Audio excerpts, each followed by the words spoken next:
That sound, a newspaper printing press churning out copies of the latest edition, is heard far less frequently these days. For the Pew Charitable Trusts, I'm Dan LeDuc, and this is After the Fact. This podcast is about stories we find in data, and our data point for this episode is 71. That's the percentage of Americans who believe that their local news organizations are doing well financially. In reality, the data paints a different picture. According to a survey by the Pew Research Center, local newspapers throughout the country are struggling amid declines in revenue and staffing. And according to a report from the Hussman School of Journalism and Media at the University of North Carolina, Chapel Hill, the United States has lost almost 2,100 newspapers since 2004. In this special series, we'll talk with experts about why this is happening and what the impacts are from the loss of local news. And in future episodes, we'll travel to see how local publications are dealing with these challenges. It's hard to keep a daily paper going in a rural community as South Georgia is. Even as many communities cut back on the size of the paper or the number of staff, one publication we visited is actually adding journalists and investing in its print edition. Goes up that conveyor, then it goes and straps it up. It's kind of exciting. Yeah, I haven't been in a press room in ages. To help us better understand what's occurring, we spoke with Penny Abernathy, a former journalist and executive with the Wall Street Journal and the New York Times. Reporters show up, shine a light, and provide transparency to government proceedings that vanishes when there's not a newspaper or a reporter. She's now the Knight Chair in Journalism and Digital Media Economics Professor at the Hussman School of Journalism at UNC. Penny, you've written a really important report that looks at the state of local news in America. And if you don't mind, I'm just going to read the first couple of sentences from your report. From our very beginnings as a nation, newspapers have played a vital role in building community. Strong newspapers fostered a sense of geographic identity and in the process nurtured social cohesion and grassroots political activism. The stories and editorials they published help set the agenda for debate of important issues, influence policy and political decisions we make, and build trust in our institutions. The advertisements they carried drove local commerce and regional economic growth by putting potential customers together with local businesses. Man, I hear that and I think, wow, local news helps citizens fulfill their responsibility. It drives business and commerce. So, Penny, why do you think this is an important topic to focus on? We're losing newspapers, and you might pause for a moment and say, why is that important? Well, regional television stations rarely reach outside the major markets where they're located, and of course, radio stations have not had the manpower to go out and do the investigative reporting as well as just the routine town council meetings. The newspaper has historically been the prime, if not the sole source of everything from what's happening at the town council meetings to something as mundane as deciding how to spend your money wisely. The reason I initially focused on newspapers is since our earliest beginnings, newspapers have provided the news that built communities. What has really become apparent as we've lost newspapers and lost reporters is that we've lost access to the types of news and information that feeds our democracy. If you look at the last 15 years, we've lost 2,100 newspapers in this country. That is 1/4 of the newspapers we had just 15 years ago. What's driving this? What's happening? Well, there are two things that are really driving them, and both are economic. So one thing to look at is between 2000 and 2010, the level of print advertising dropped below 1950 levels. So think about it for a moment. It took 50 years to reach its peak in 2000, and it had already dropped below 1950 models for print advertising revenue by 2010. Now, why is that important? Because print advertising has historically furnished about 85% of the revenue that most local newspapers use to support their news gathering operation. It was also vitally important in connecting people, as you just read in that first sentence, to advertisers in the community, helping them build their own businesses. So everyone assumed, okay, the advertising level is dropping on print, so all we have to do is just transition to digital.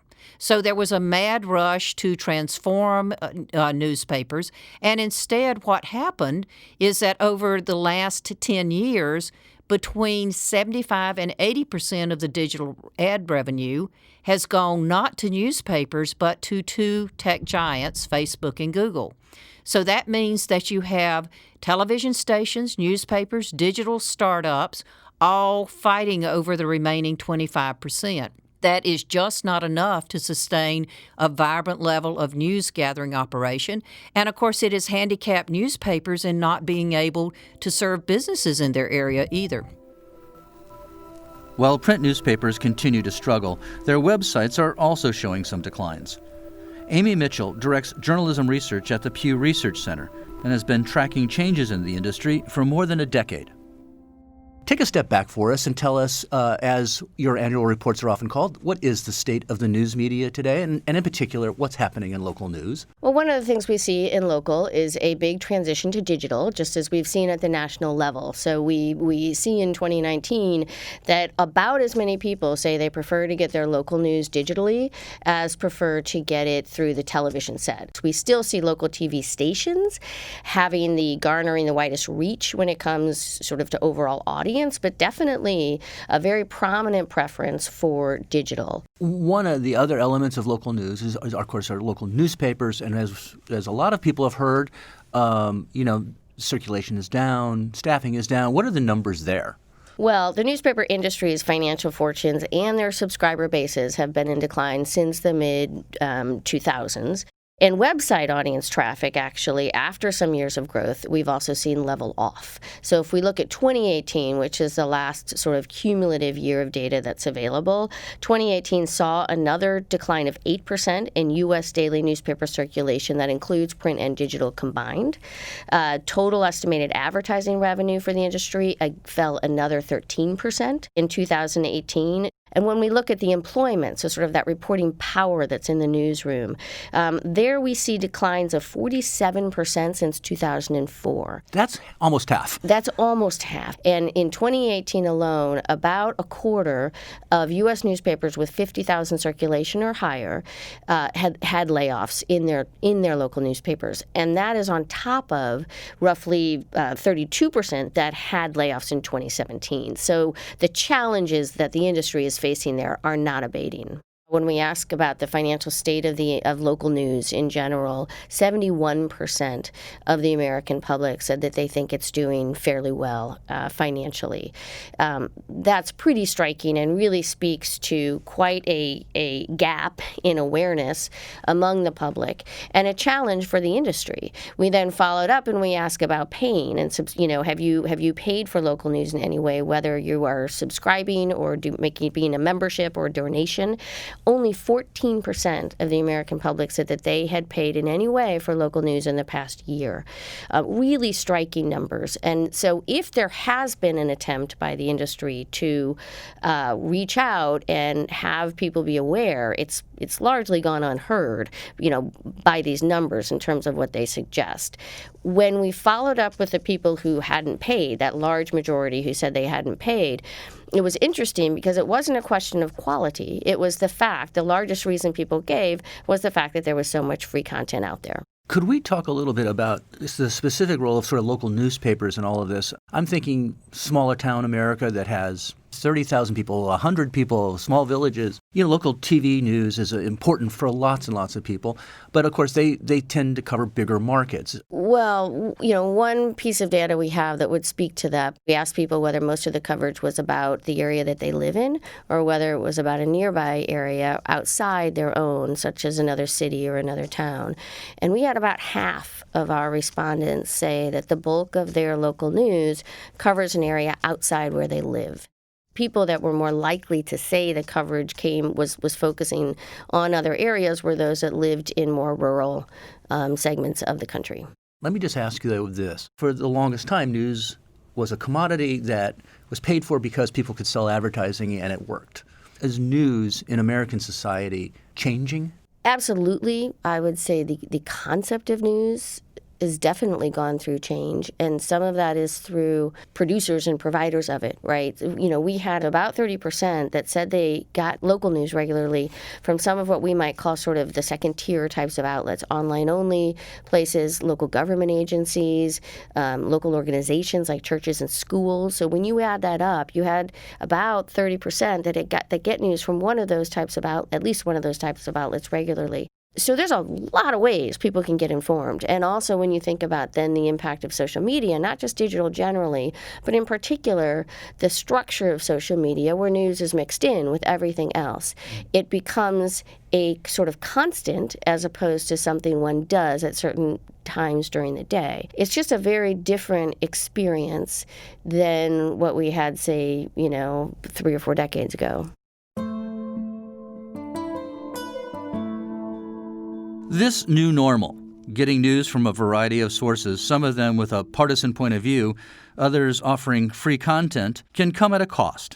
Second-tier providers might follow only a single topic, as opposed to the broad local news a resident may have depended on from a local newspaper. The result? Less civic engagement and negative consequences for democratic institutions, according to Jay Jennings.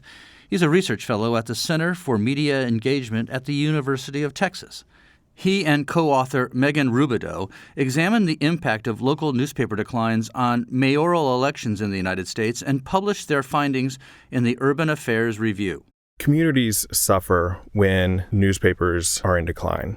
We found specifically that when newspapers are cutting staff and when they are in decline, when they are not as active as they were in the past, that is associated with some political consequences. And specifically, we see these consequences are lower competition in mayoral races and also lower turnout, so lower engagement with the elections in general. So fewer people want to run and fewer people turn out to actually vote. Let's talk about those one by one. What's your conclusions about why fewer people are running? One of the important roles that newspapers provide for communities is to tell them what local government is actually doing and how they're doing their job. And so we think that it really highlights the opportunity for potential challengers when the newspapers can cover and say, look, here are the ways where this mayor is not doing as good of a job as he could. Or if you don't know what local government is doing for your community, why would you want to be a part of it? Makes a lot of sense. So, and that also then translates into turnout, because I guess the corollary is if people aren't reading about it, they don't know what to vote about. That's right. A lot of these elections are taking place at off-cycle elections. And so if you don't know to turn out on a Tuesday in May for your local election, you don't know what's going on, you're not following the mayoral race, you're not following what's going on in government, why would you turn out to vote? And a lot of these races have pretty low turnout, even compared to what we would see in Congress or definitely for the presidency. But we really wanted to talk to people on the ground about how they thought these things were connected and what their experience has been like covering local government. And so we specifically reached out to people who had either covered local government or were assigning people to cover local government. And what we've been told is that as these staffing cuts have happened, they're able to go to less and less meetings. We have seen this sort of notion of the citizen journalist, and social media does make anyone a publisher. But what's the downside to that you see?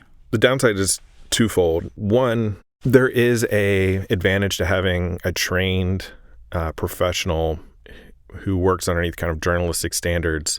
The person knowing how to be a good writer, but also knowing like what kind of the rules about privacy and how you cite sources, all the things that go into what you learn about being a journalist, I think are important. The second thing is I think a lot of the citizen journalists are coming into this with an agenda. And so they are kind of their own little interest group. And so they're doing this because they're interested in a certain topic, not because that they are like have this journalistic drive typically. This is also one of those things where you don't know what you don't know, right? I mean, if no one's going to the meetings and the city council decides to vote themselves a raise, then no one's going to know. That stuff happens, doesn't it? It does, and there's some examples of this, and corruption is a particularly hard thing to study because you don't know the corruption stories that haven't been uncovered, right? So until a newspaper reporter or, someone uncovers that corruption is happening, then you don't know when it's happening. What's going to happen next? I get a sense from your report that you think that this decline might start sort of feeding upon itself a little bit. Knowing what's going to happen next is difficult. I think on one hand, what you see when you talk to these people in these communities is that they're really doing more with less, and they're really being innovative and working hard and trying to find solutions to cover local government as best they can. They always talk about how important it is. The editors especially say that this is like something they have to prioritize. They'll talk about democracy. They'll talk about their role.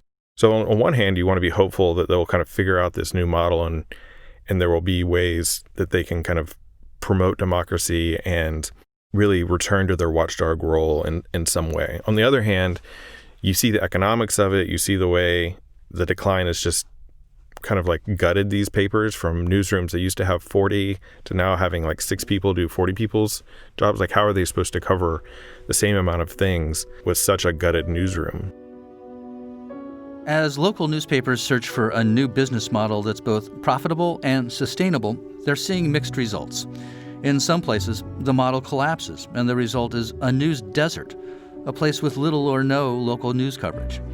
We'll travel to Waycross, Georgia, which is one of those places, to see firsthand the impacts from the loss of local news. The effect on the local and area population was immediate. It was not quite panic in the streets, but it was, what are we going to do? It's like, this is our newspaper. What do you mean our newspaper's gone? Who took our newspaper away from us? Of course, some local papers are finding a model that works for them. In the third and final installment in this series, we'll be looking at the Berkshire Eagle in Massachusetts, where a small group of local investors stepped in to save their paper. Between those two extremes, there are still hundreds of local papers fighting to survive, trying to serve their communities and their subscribers. We'd like to hear about your local paper. Email us at podcasts@pewtrust.org or tweet us at pewtrusts. We'll see you next week as we report from Waycross. For the Pew Charitable Trusts, I'm Dan LeDuc, and this is After the Fact.